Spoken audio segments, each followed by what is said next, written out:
भारत माता की वंदे वंदे। निवेदन राष्ट्रीय अध्यक्ष जी से संबोधन का। आज इस पवित्र स्थल पर हम सभी इकट्ठा हुए हैं और हमारे हाथ में वो तिरंगा है जो भारत की शान और आन और बान का प्रतीक है। मैं आज सभी अपने युवा साथी, मेरे भारत के भविष्य को बहुत बहुत बधाई देता हूं, बहुत बहुत शुभकामना देता हूं।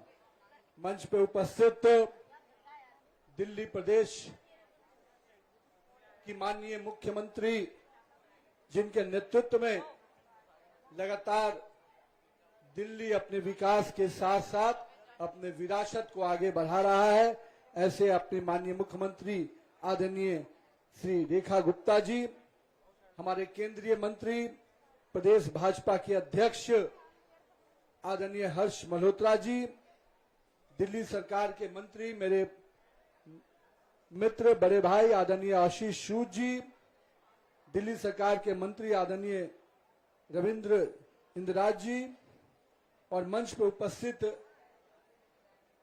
दिल्ली सरकार के एजुकेशन सेक्रेटरी महोदया और हमारे अन्य पदाधिकारीगण, मेरे मीडिया के बंधुगण, सर्वप्रथम इस आज के दिन मैं उस राष्ट्रीय युद्ध स्मारक को नमन करता हूं जिन्होंने, जिस स्थल पर हम कह सकते हैं कि अपने उन वीर शहीदों को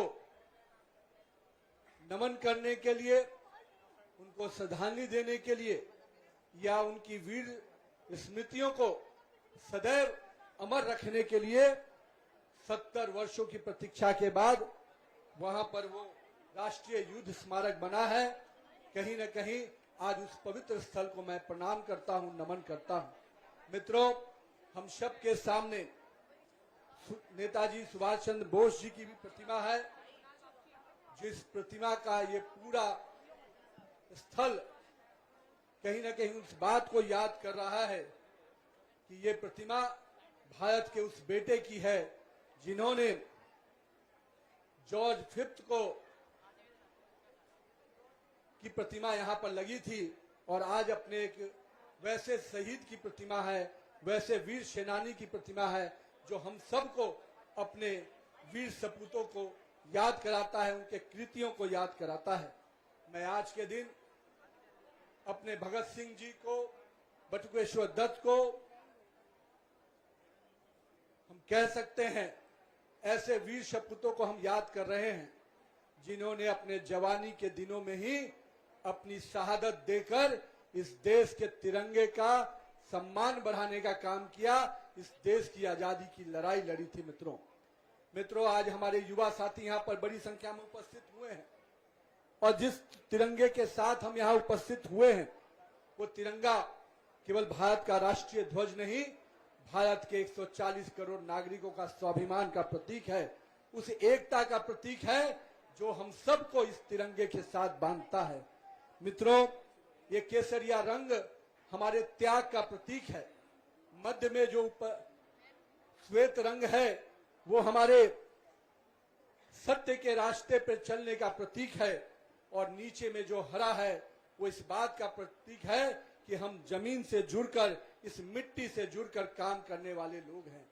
मित्रों, इसमें जो अशोक चक्र लगा है वो इस बात का प्रतीक है कि हमें रुकना नहीं है, हमें थकना नहीं है, हमें चलते रहना है, इस देश के विकास के रास्ते पर लेकर अपने आप को भी इस भारत के भविष्य के निर्माण के लिए लगातार भारत को विश्व गुरु बनाने की दिशा में लगातार चलते रहना है।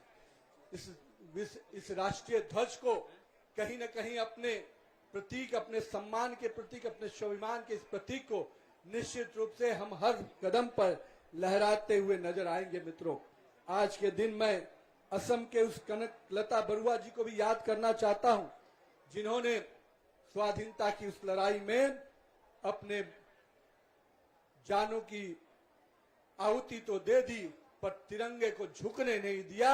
ऐसे वीर सेनानियों को आज नमन करने का भी दिन है। मित्रों, मुझे याद है इस तिरंगे के लिए भी लंबे संघर्ष हुए हैं, चाहे आजादी की लड़ाई के समय का रहा हो या आजादी के बाद भी।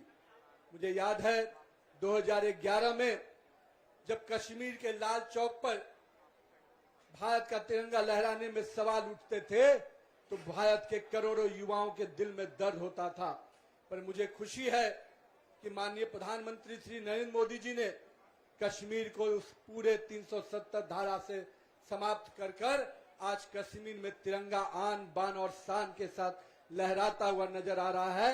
ये हम सब भारतवासियों के लिए गर्व का विषय है। मित्रों, आज के दिन जब हम यहाँ पर इकट्ठा हुए हैं तो आज मुझे इस बात की खुशी है कि जब हम 80वें स्वतंत्रता दिवस मनाने जा रहे हैं तो 80वें स्वतंत्रता दिवस के अवसर पर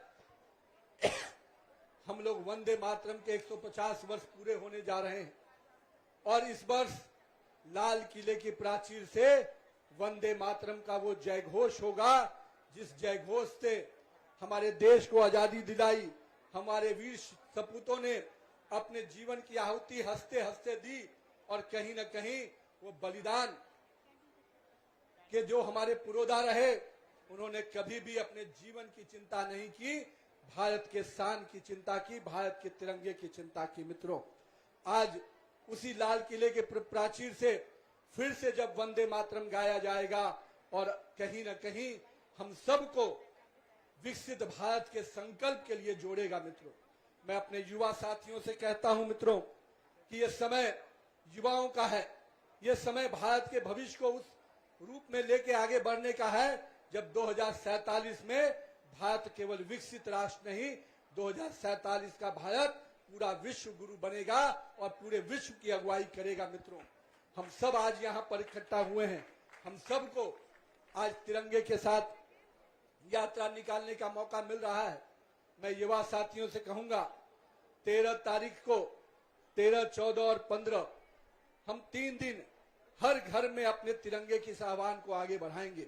मैं अपने युवा साथी से कहूंगा अपने घर पर तिरंगा लहराना है, उस तिरंगे के साथ सेल्फी लेना है और एक संकल्प लेना है कि मैं अपने भविष्य को बनाऊंगा और इस भारत के भविष्य के निर्माण का भी संकल्प हमारा अपना होगा। मित्रों, मैं इसलिए आज अपने बड़ी संख्या में जो युवा साथी आए हैं उनको इस बात के संकल्प के लिए उपस्थित हुआ हूं कि मित्रों, ये देश हम सब युवाओं के संकल्प के लिए आगे बढ़ने का समय है और इस देश को माननीय प्रधानमंत्री नरेंद्र मोदी के नेतृत्व में जिस प्रकार से लगातार नई ऊंचाइयां पर हम आगे लेके जा रहे हैं, आज आप मुझे बताते हुए खुशी हो रही है।